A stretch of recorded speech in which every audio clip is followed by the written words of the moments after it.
نحمدہ ونصلی ونسلم علی رسولہ الکریم اما بعد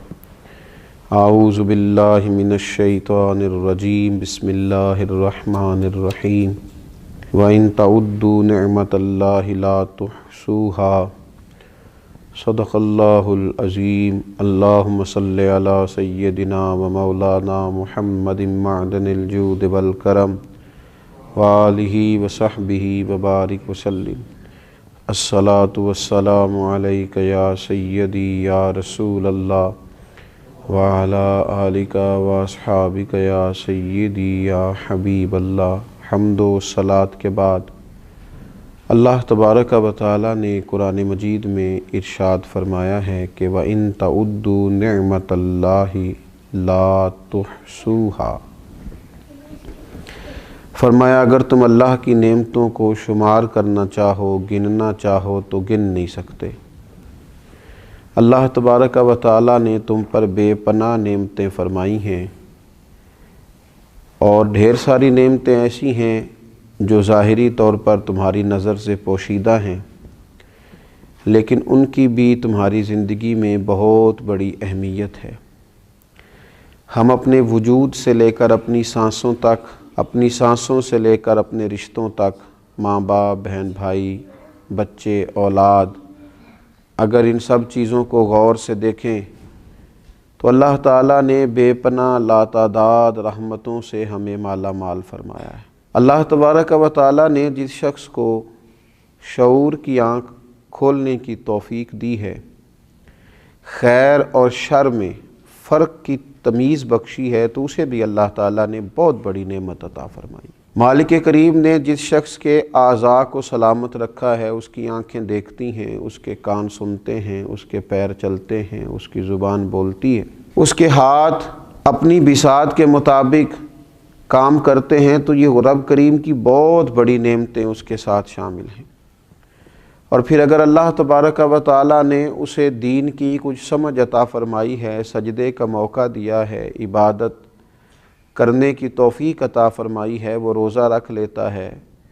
اللہ کی بارگاہ میں قیام کر کے کھڑا ہو جاتا ہے، سجدے کی صورت میں اپنے رب کے حضور جھک جاتا ہے، تو یہ بہت بڑی نعمت ہے۔ یہ مالک کا بہت بڑا احسان ہے، یہ اس رب کریم کا اپنے بندے سے محبت کا لازوال رشتہ ہے کہ اس کی بارگاہ کے اندر انسان کو حاضری کا موقع میسر آئے۔ اللہ تعالیٰ کی بے پناہ نعمتیں ہیں جن کا شمار رب کریم کا قرآن فرماتا ہے کہ ممکن نہیں ہے۔ ہم نے کرنا کیا ہے؟ اسی سورہ ابراہیم کے اندر جس میں یہ فرمایا کہ تم اللہ کی نعمتوں کو شمار نہیں کر سکتے، اسی سورہ مبارکہ میں فرمایا کہ لَإِن شَكَرْتُمْ لَأَزِيدَنَّكُمْ، اب اگر تم شکر ادا کرو گے تو اللہ تعالیٰ نعمتوں میں اضافہ فرما دے گا۔ وَلَئِن كَفَرْتُمْ إِنَّ عَذَابِي لَشَدِيدٌ، اور اگر تم کفران نعمت کرو گے، ناشکری کرو گے، تو پھر میرا عذاب بھی بڑا سخت ہے۔ ہمارے ہاں ڈھیر سارے لوگ ایسے ہیں جن کی طبیعت کے اندر شکوے پیدا ہو گئے، ان کے پاس جو ہزاروں لاکھوں نعمتیں موجود تھیں، ان کے شکر کی طرف تو کبھی ان کی طبیعت نہ جا سکی، لیکن ایک جو چیز ان کے پاس موجود نہ تھی اس کے لیے وہ تڑپتے رہے۔ وہ جو چیزیں ظاہری طور پر اور وقتی طور پر ان کو میسر نہ تھیں، اور ہو سکتا ہے اللہ تعالیٰ کی حکمت کا تقاضا ہو کہ وہ چیزیں ان کے لیے بہتر بھی نہ ہوں، لیکن ان چیزوں کے نہ ہونے کی وجہ سے انہوں نے اپنے مزاج میں شکوہ پیدا کر دی۔ اس کا سب سے پہلا نقصان تو انہیں یہ ہوا کہ ان کے مزاج میں جیسے ہی شکوہ آیا، ناشکری پیدا ہوئی، اور جو وہ نعمتیں اللہ نے انہیں دی تھی جنہیں گن نہیں سکتا تھا، ان نعمتوں کے بارے میں اس نے ناشکری کا اظہار کیا، تو یہ اتنی بڑی انہوں نے اپنے لیے روحانی تکلیف قائم کر لی کہ جس کا شمار نہیں کیا جا سکتا۔ اور پھر جیسے جیسے انسان شکوہ کرتا جاتا ہے، جیسے جیسے وہ شکایت کرتا جاتا ہے، جیسے جیسے وہ حرص ہوس میں مبتلا ہوتا جاتا ہے، اس کا دل بے چین ہوتا جاتا ہے۔ شکر کا مزاج سکون پیدا کرتا ہے، اور شکوے کا مزاج انسان کے دل میں بے چینی اور بے قراری پیدا کرتا ہے۔ شکر کا جو مزاج ہوتا ہے وہ انسان کو یہ احساس دلاتا ہے کہ اللہ تعالیٰ نے اسے بہت سارے اپنے بندوں میں سے اس پر اپنی خاص نظر عنایت فرمائی ہوئی ہے۔ اور یہ جو شکوے کا مزاج ہوتا ہے یہ احساس کمتری میں مبتلا کر دیتا ہے۔ انسان یہ سوچتا ہے فلاں کے پاس بڑا کچھ ہے، میرے پاس تو ہے ہی کچھ نہیں، فلاں دیکھو کہاں پہنچ گیا اور میں وہیں کا وہیں رہ گیا۔ یہ جو مزاج ہے ناشکری کا، کفران نعمت کا،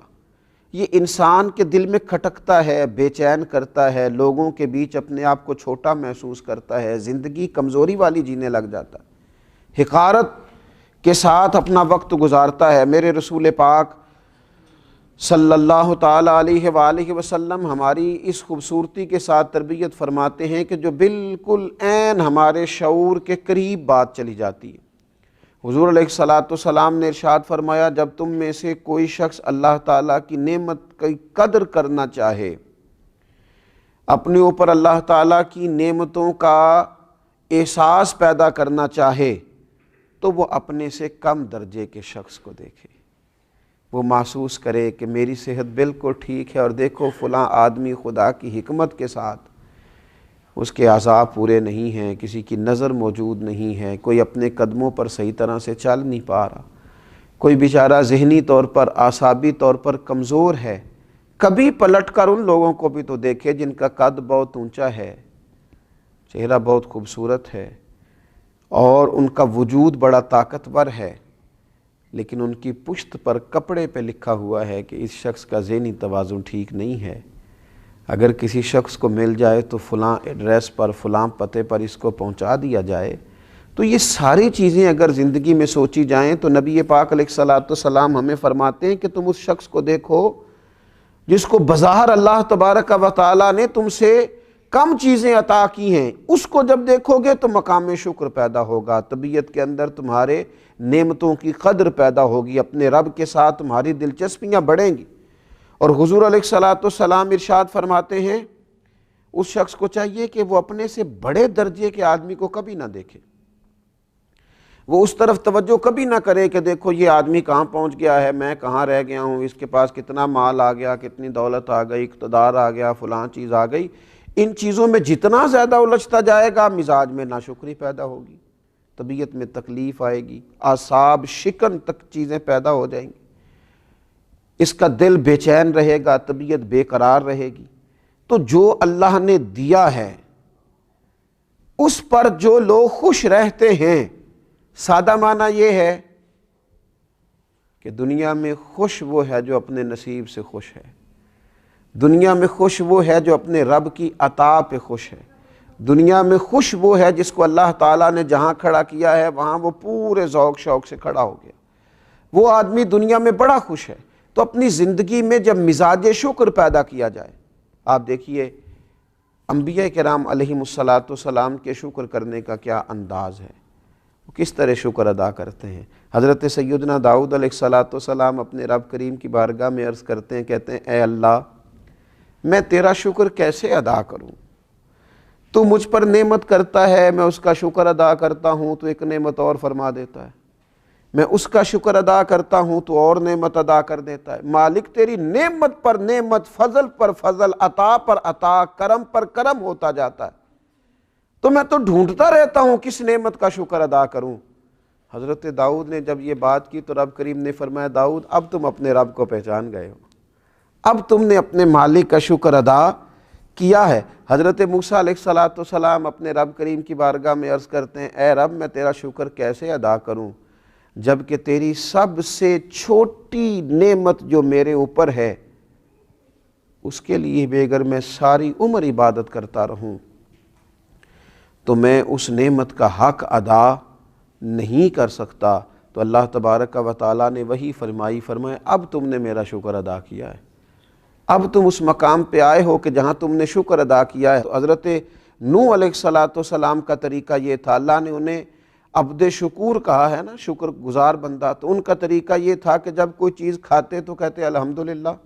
جب پیتے تو کہتے الحمدللہ، جب چلتے فرماتے الحمدللہ اس نے چلنے کی توفیق دی ہے، جب کپڑے پہنتے تو کہتے الحمدللہ۔ تو اللہ تبارک و تعالیٰ نے نا ان کو عبد شکور کہا، فرمایا یہ میرا شکر گزار بندہ ہے۔ اور میرے نبی پاک صلی اللہ تعالیٰ علیہ وسلم کا شکر ادا کرنے کا طریقہ تو یہ ہے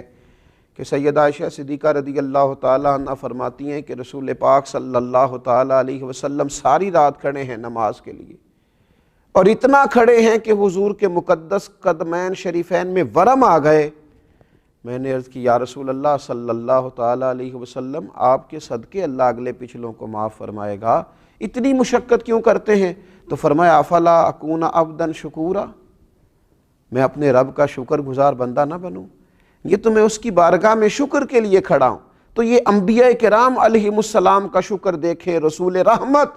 صلی اللہ تعالیٰ علیہ وآلہ وسلم کا شکر دیکھیں، یہ کتنا بڑی بات ہے، کہاں تک یہ لوگ شکر ادا کرتے۔ اور میرے نبی پاک صلی اللہ تعالیٰ علیہ وسلم کے غلاموں، یاد رکھنا، امام بیہقی حدیث لائے ہیں، فرماتے ہیں شکر نصف ایمان ہے، صبر نصف ایمان ہے، اور یقین کامل مکمل ایمان ہے۔ اگر دولت یقین ملے پھر تو تکمیل ایمان ہے، پھر تو اللہ تعالیٰ نے مکمل ایمان عطا کر دیا ہے۔ تو اپنی زندگی کے اندر مزاج شکر والا پیدا کریں، طبیعت شکر والی پیدا کریں، اپنے لہجے کو شکر والا بنائیں، اپنی گفتگو کو شکر والا بنائیں، اپنے معاملات کو شکر والا بنائیں، اپنے انداز سے شکر کو ظاہر کریں۔ اور ایک بڑا شکر، ایک بڑی نعمت پر اللہ کی بارگاہ میں احسان مندی، یہ بھی امام بیہقی رحمۃ اللہ علیہ اس حدیث کو لاتے ہیں۔ نبی اکرم صلی اللہ تعالیٰ علیہ وسلم کا ایک شخص کے پاس سے گزر ہوا، وہ کہہ رہا تھا تمام تعریفیں اس اللہ تعالیٰ کے لیے جس نے مجھے اسلام کی ہدایت دی، جس نے مجھے رسول اللہ صلی اللہ تعالیٰ علیہ وسلم کی امت میں رکھا۔ نبی پاک صلی اللہ تعالیٰ علیہ وسلم نے اس کی بات کو سنا تو فرمایا تم نے بڑا ہی عظیم شکر ادا کیا، تم نے بڑا عظیم شکر ادا کیا ہے۔ تو امیر حرم میں غریب بے نوا، تو کجا من کجا،